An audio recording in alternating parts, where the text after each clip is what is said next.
মই প্ৰায়ে তোমাক পাঠ শিকাৰ সলনি মোৰ ফুলনিত পানী দিব পঠাইছিলোঁ আৰু যেতিয়া মই মাছ ধৰিবলৈ যাব বিচাৰিছিলোঁ তেতিয়া তোমালোকক বিদ্যালয় বন্ধ দিছিলোঁ।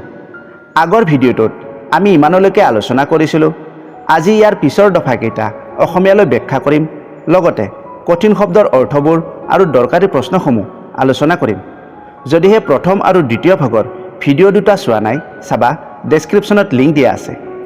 ভিডিঅ'টো আৰম্ভ কৰাৰ আগতে তোমালোকক এটা কথা কৈ লওঁ, তোমালোকে ইমানো কৃপণো নহ'বা যে ভিডিঅ'টোত লাইক কৰিব নোৱাৰা। যদি বেয়া হৈছে ডিছলাইক কৰিবা আৰু ভিডিঅ'টোৰ বিষয়ে নিজৰ মতামত দিব লাগে। তোমালোকেই যদি ছাপোৰ্ট নকৰা কাৰ বাবে ভিডিঅ' বনাই আছোঁ, তোমালোকে ছাপোৰ্ট কৰিলেহে ভিডিঅ' বনাই ভাল লাগে। ব'লা এতিয়া পিছৰখিনি আলোচনা কৰোঁ। Then from one thing to another M Hamel went on to talk of the French language, saying that it was the most beautiful language in the world, the clearest, the most logical, that we must guard it among us and never forget it, because when a people are enslaved, as long as they hold fast to their language, it is as if they had the key to their prison. শব্দৰ অৰ্থ মন কৰিবা। ক্লিয়াৰেষ্ট মানে আটাইতকৈ পৰিষ্কাৰ বা স্পষ্ট, logical মানে যুক্তিপূৰ্ণ, গাৰ্ড মানে সংৰক্ষণ, এনস্লেভ মানে দমন কৰা, হোল্ড ফাষ্টটো মানে লাগি ধৰা, কি টু দেয়াৰ প্ৰেজেণ্ট মানে স্বাধীনতাৰ বাবে পথ। তাৰপিছত এম হেমেলে ফৰাচী ভাষাৰ ওপৰত ইটোৰ পিছত সিটো কথা কৈ গৈছিল। তেওঁ কৈছিল যে ই পৃথিৱীৰ আটাইতকৈ সুন্দৰ ভাষা, ই সকলোতকৈ স্পষ্ট আৰু যুক্তিপূৰ্ণ, যিটো আমি সকলোৱে মিলি সংৰক্ষণ কৰিব লাগিব। তেওঁ লগতে কয় যে নিজৰ মাতৃভাষাক কেতিয়াও পাহৰিব নালাগে, কাৰণ যেতিয়া এখন ৰাষ্ট্ৰক দমন কৰা হয় আৰু যেতিয়ালৈকে সেই ৰাষ্ট্ৰৰ মানুহবোৰে নিজৰ ভাষাটোক জীয়াই ৰাখিব আৰু তেওঁলোকে সদায় ঐক্যবদ্ধ হৈ থিয় হ'ব, তেতিয়া এইটোৱে স্বাধীনতাৰ পৰা পৰাধীন হোৱাত সহায় কৰিব। পিছৰখিনি চোৱা। Then he opened a grammar and read us our lesson. I was amazed to see how well I understood it. All he said seemed so easy I think too, that I had never listened so carefully, and he had never explained everything with so much patience. It seemed almost as if the poor man wanted to give us all he knew before going away, and to put it all into our heads at one stroke. Amazed মানে চমক বা আচৰিত হোৱা, seemed মানে যেন লাগিছিল, carefully মানে সাৱধানে বা মনোযোগেৰে, পেচেন্স মানে হ'ল ধৈৰ্য, ওৱান ষ্ট্ৰক মানে এটা গতিত। তাৰপিছত তেওঁ ব্যাকৰণৰ কিতাপ এখন মেলি আমাক আমাৰ পাঠ পঢ়ি শুনাইছিল। মই আচৰিত হৈছিলোঁ যে মই পাঠটো ইমান ধুনীয়াকৈ বুজি পাইছিলোঁ। তেওঁ যি কৈছিল সকলোবোৰ সহজ যেন লাগিছিল। মই ভাবোঁ যে মই আগতে কেতিয়াও ইমান মনোযোগেৰে শুনা নাছিলোঁ। হয়তো তেওঁ ইমান ধৈৰ্যৰে কেতিয়াও শিকোৱা নাছিল। এনেকুৱা লাগিছিল যেন যোৱাৰ আগতে তেওঁ জনা সকলোবোৰ আমাক শিকাব বিচাৰিছিল আৰু এবাৰতে আমাৰ মগজুত সকলোবোৰ সোমাই দিব বিচাৰিছিল। এই দফাটোৰ পৰা প্ৰশ্ন হ'ব, question number 1, what did M Hamel say about the French language? Question number 2, why does not M Hamel want the people to forget French? Question number 3, what did M Hamel want to give his students before going away? Question number 4, how did M Hamel wish to honour his last lesson? পিছৰ দফাটো চোৱা। After the grammar we had a lesson in writing. That day, M. Hamel had new copies for us, written in beautiful round hand, French Alsace. They looked like little flags, floating everywhere in the schoolroom, hung from the road at the top of our desk. You ought to have seen how everyone set to work, and how quiet it was.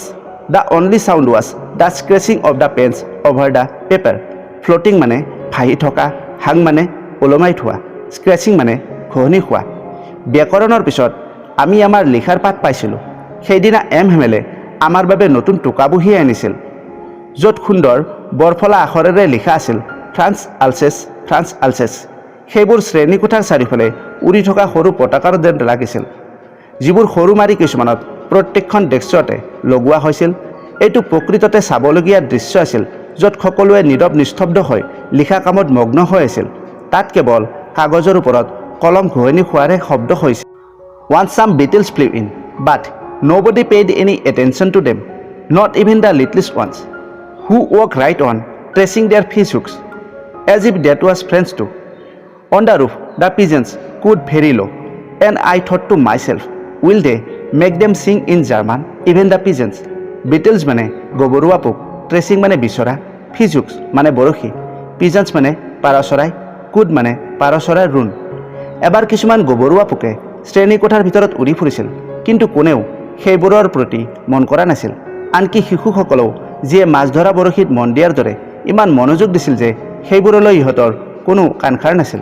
ঘৰৰ মুধচত পাৰ চৰাইবোৰেও সৰুকৈ ৰুণ দিছিল, আৰু মই ভাবিছিলোঁ যে সিহঁতে আনকি ইহঁতকো জাৰ্মান ভাষাত গীত গাবলৈ শিকাব নেকি। এই দফাটোৰ পৰা প্ৰশ্ন হ'ব, question number 1, what did M Hamel teach in his last lesson? Question number 2, what is a fish hook? Question number 3, what was written on the new copies in beautiful round hand given by M Hamel? Question number 4, will they make them sing in German even the pigeon? What does this sentence suggest? পিছৰখিনি চোৱা।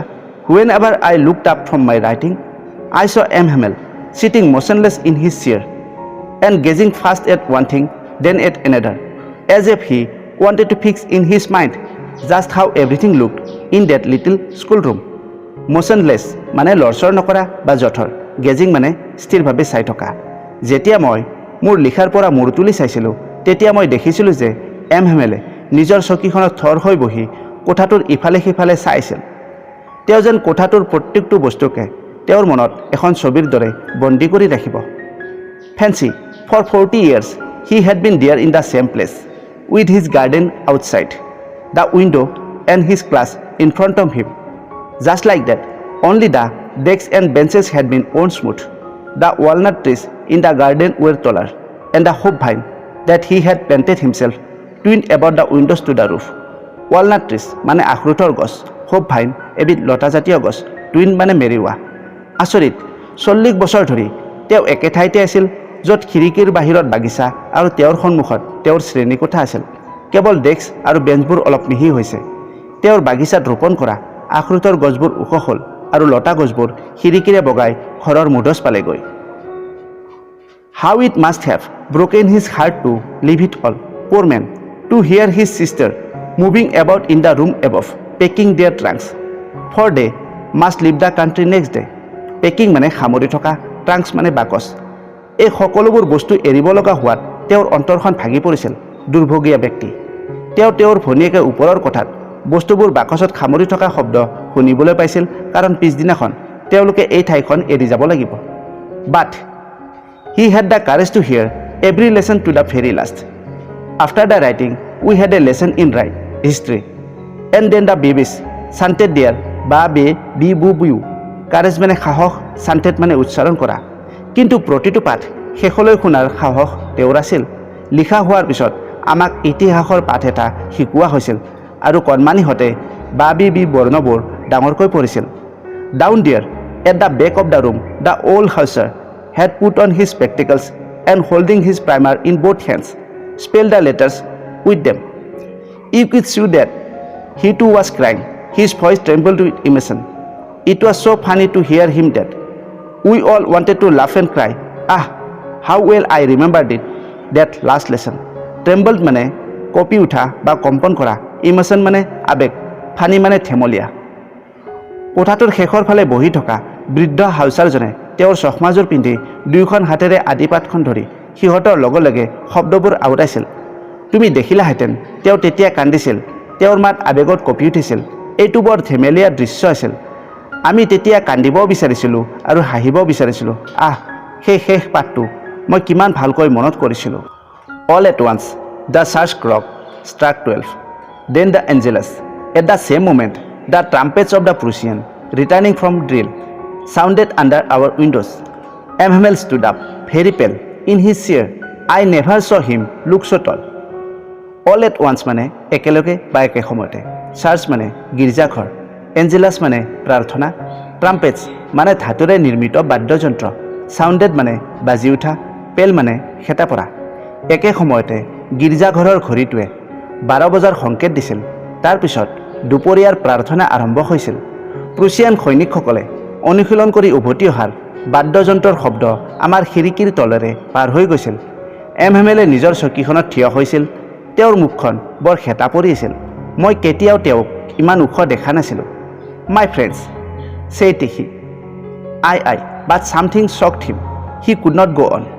Then he returned to the blackboard, took a piece of chalk, and, bearing on with all his might, he wrote as large as he could, Vive la France. Then he stopped and leaned his head against the wall, and without a word, he made a gesture to us with his hand. School is dismissed, you may go. Shocked মানে ডিঙিত খোপা মাৰি ধৰা, bearing মানে নিজকৈ পোনকৈ ৰখা, against মানে বিপৰীতে, gesture মানে অংগী ভংগী, dismissed মানে অব্যাহতি দিয়া বা বৰখাস্ত কৰা, Vive la France মানে ফ্ৰান্স দীৰ্ঘজীৱী হওক।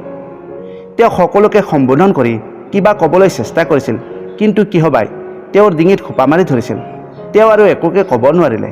তাৰপিছত তেওঁ ব্লেকবোৰ্ডৰ ফালে ঘূৰি চকমাটিৰ টুকুৰা এডাল হাতত লৈ সৰ্বশক্তি প্ৰয়োগ কৰি তেওঁ যিমান পাৰে ডাঙৰকৈ লিখিছিল, Vive la France। তাৰপিছত তেওঁ ব্লেকবোৰ্ডৰ ফালে মূৰ দোৱালে আৰু এটা শব্দ উচ্চাৰণ নকৰাকৈ আমাক ইংগিত দিলে, শ্ৰেণী এতিয়া বৰখাস্ত কৰা হ'ল, আপোনালোক যাব পাৰে। এই দফাটোৰ পৰা প্ৰশ্ন হ'ব, Question number 1, what did MML write on the blackboard at the end of the class? Question number 2, what is the meaning of Vive la France? Question number 3, what did MML mean through his gesture? তোমালোকে বুজি পালানে? বুজাত কিবা অসুবিধা হ'লে comment কৰিবা। যদি এই ভিডিঅ'টোৰ পৰা উপকৃত হৈছা, লাইক কৰিবা, শ্বেয়াৰ কৰিবা আৰু আগন্তুক ভিডিঅ'বোৰৰ নটিফিকেশ্যন পাবলৈ চেনেলটো ছাবস্ক্ৰাইবো কৰি ল'বা। এই ভিডিঅ'টো আজি ইমানতে এৰিছোঁ। নেক্সট ভিডিঅ'ত পুনৰ লগ পাম। ধন্যবাদ।